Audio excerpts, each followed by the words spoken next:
Debt free at 23. Debt free at 23. In today's video, I'm going to share how I paid off all my federal student loans. I think in the total amount of $25,075.62 or some shit. Let me look it up. $24,750 was the total amount that I was awarded originally. I ended up paying $25,075.32. So that was just interest that had accrued. Actually, I'm gonna put on the screen all of the payments that I made and calculate it, because it was definitely $25,000. But I was initially awarded $24,750 from the U.S. Department of Education, and I paid all that shit back. And now I'm debt free. Now all the money that I get is mine. I don't owe anybody anything, and it's a great feeling, and I want others to experience this feeling. We are going through a student loan crisis, student loan debt crisis, especially coming off the heels of Joe Biden's administration and them forgiving people, and people like banking on that, and a lot of people didn't get anything forgiven. And during that time, there was no interest on any of those loans, and people didn't take advantage of that. And now people are in even deeper water because, you know, the current administration we're under now is like very much, you guys took out the money, we're not gonna do anything to help alleviate some of that, you know, stress that comes with paying back such a large amount of loans. But anyway, obviously this video could be 30 seconds and like I say, oh, how did I pay off $25,000 in student loans? I got a job and paid them off with the money I got from the job. End of video. I want to go into a little bit more detail on like how I was able to pay off my student loans, how I'm kind of an anomaly, and why the student loan crisis issue is an issue to begin with. It's a predatory practice. It's a awful industry, both federally and private loans. Unnecessary. A lot of pain that Americans are going through because of this like big burden that's been on their shoulders since they were 18 years old. This video isn't about some type of financial hack or loophole or get rich type scheme to pay down debt. It's about telling you exactly how I did a lot of work, privileges of like staying home, and hard decisions that I had to make to be able to pay this lump sum of money back to people that I took it from when I was 18. I just want to offer real life advice to anyone that may be feeling trapped by their... Let me first start off with my own personal journey. So I graduated last year in 2024, May of 2024, with a BS in psychology and a minor in sociology from Howard University, a private historically black university in Washington, D.C. Looking back, do I regret going to college? No. Do I regret going to Howard? No. Even though I've said some things on my TikTok, ultimately I'm glad I went to Howard University. I'm glad I have a degree from Howard University, and I'm glad that I went to school in Washington, D.C. But if I could do it all over again and be transported back till December of 2019, I maybe would have applied to more schools, more local schools, because I live in Georgia, and Georgia has the Hope Scholarship. So if you go to school in-state, you get a ton of money off. I would have explored that more, because Howard was the only school I applied to. And if you're unfamiliar, Howard University is very expensive. Out of all the HBCUs, it's one of the higher, more desirable ones that people want to go to when they do take that path of wanting to go to a historically black college. And it's in the heart of one of the most expensive cities in the United States, Washington, D.C. I think it's New York City, San Francisco, and D.C. are the three most expensive places to live here in the continental United States. So I was 18 though. I was not thinking about that. I remember visiting Howard in 2019.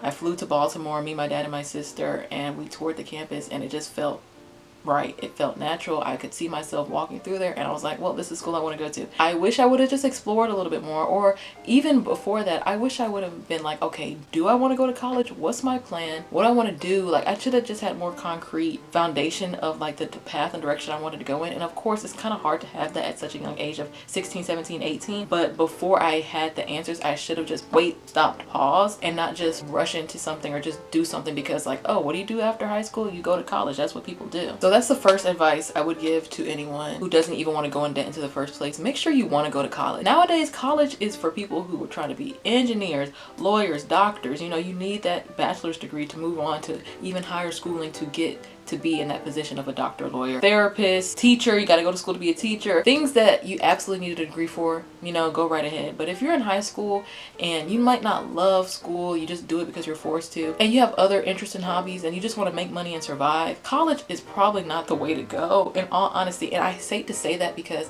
I am somebody who believes in education, but people have to realize that like you can educate yourself in other ways, in alternative ways. That whole rigid, you know, American traditional school structure of even if it's online applying. Like you have to report somewhere, listen to somebody speak or read something, or, you know, be instructed to do something arbitrary, and then have to do work on that, then go home and do even more work.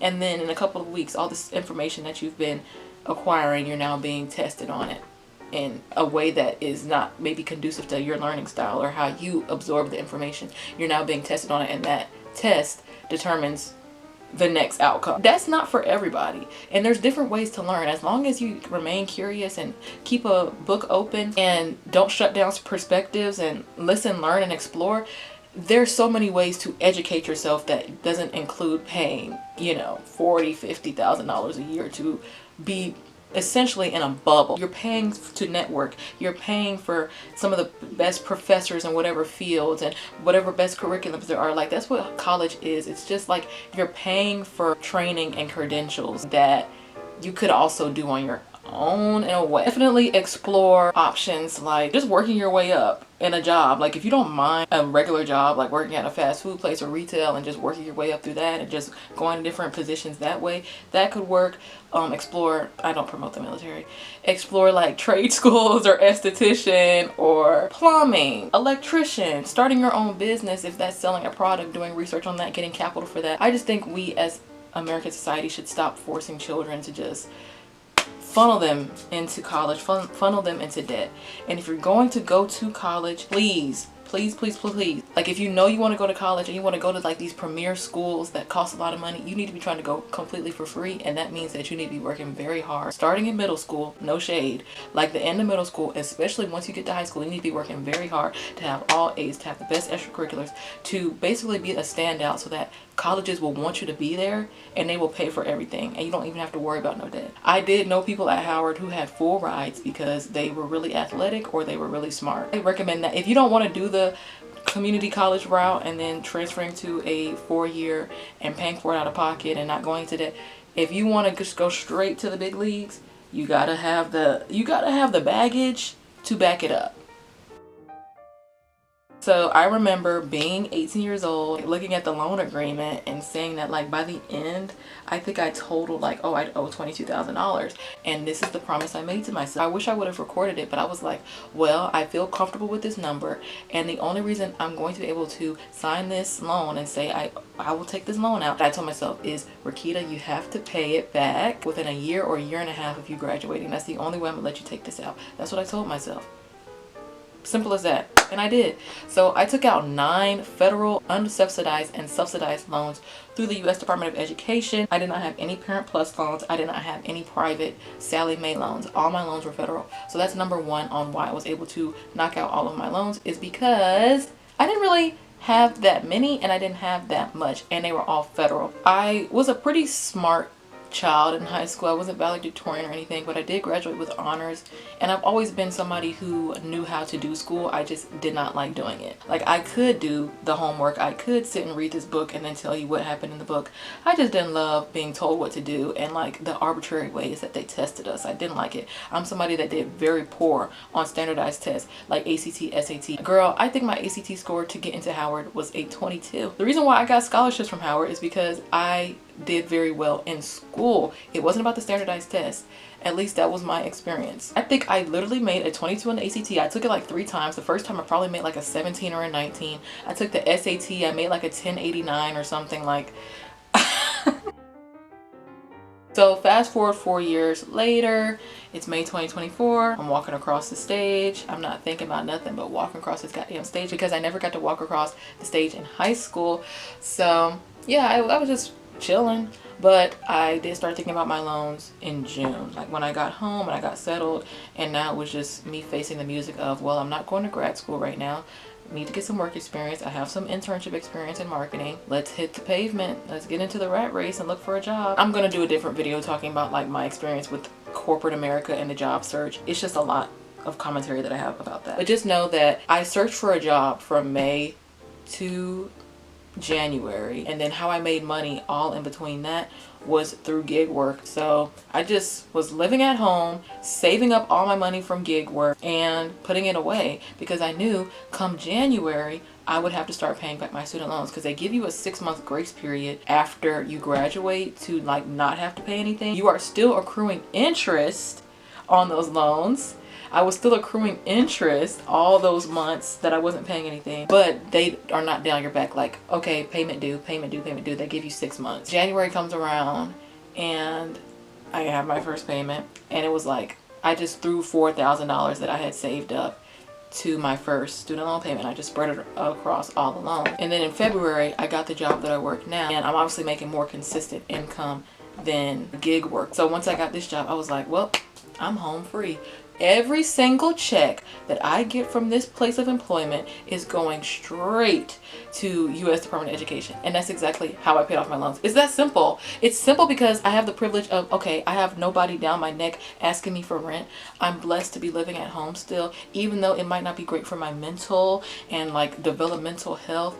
It had to be done for my financial health. I'm grateful and blessed and privileged that my family still opens their door to me and, you know, won't leave me on the street while I try to get my bearings as somebody who's like, you know, new to adulting, and post-grad life has been a lot. So I want to make that clear that the reason why I was able to do this as well is because I was able to put all my money towards my debts and not have to pay something like housing, which is a necessity. So if I didn't have gracious family, this would have been a massive barrier to paying off my debt this quickly. I want to make that completely known. If I had been paying for my own place, which all in due time, it's happening, it's coming soon, I would have titled this video how I paid off my loans in 6 years. So some people call it the bare bones budget. I put a little aside for taxes because the job that I currently work, I was a contract worker initially. I will talk about all of this in a different video. I put all my checks towards my loans. So like if I got paid $4,000 and I had a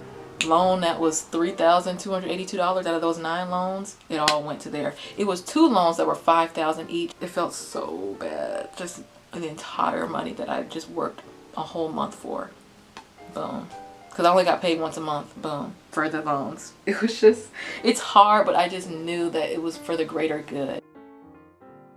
How were you able to live if all your money is going towards your loans? Remember I was saying I was doing gig work. So all the money that I would get from gig work on the weekends and after work, I would use that to buy my groceries. That's how I pretty much lived. I used to live off of like little $300, $400 a month for groceries and little small necessities like lotion or something. I live below my means. I to this day cook every meal at home. I really only go out to eat if I'm out of town or it's like a really special occasion.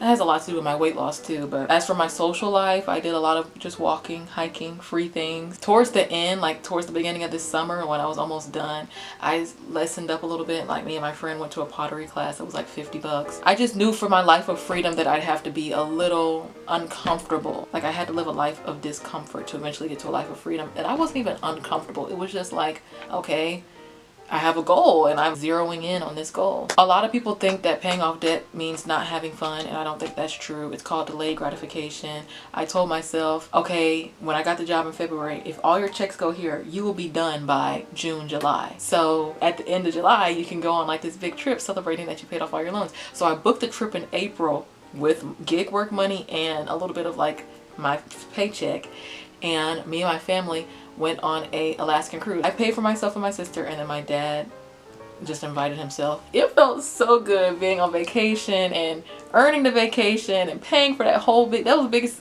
expense I've ever made probably. And it felt good to like know that I'll be going back home and all the money that I was getting would be for me and I don't have to send it to nobody else. Just paid y'all, all my checks, big large amounts of money just going straight to them until finally July 16th 2025, which was actually my sister's 25th birthday. I made my final payment and it was very anticlimactic. I just went online and I had one loan left. I think it was $1,284, and I just gotten paid, and instead of putting my whole paycheck, I was just able to put a portion of it. I did that and I was like, why don't I not feel anything? And this was like 2 weeks before we went to Alaska. So, and still I don't have no letter from the service or anything. All I have are screenshots that say $0 and like paid in full, which is enough for me. I'm still not used to like all my money being mine, and I'm gonna do a video talking about like how I'm navigating finances in my 20s, because I just opened me up a brokerage account and I'm trying to be an adult and do the right thing and build for retirement and stuff, but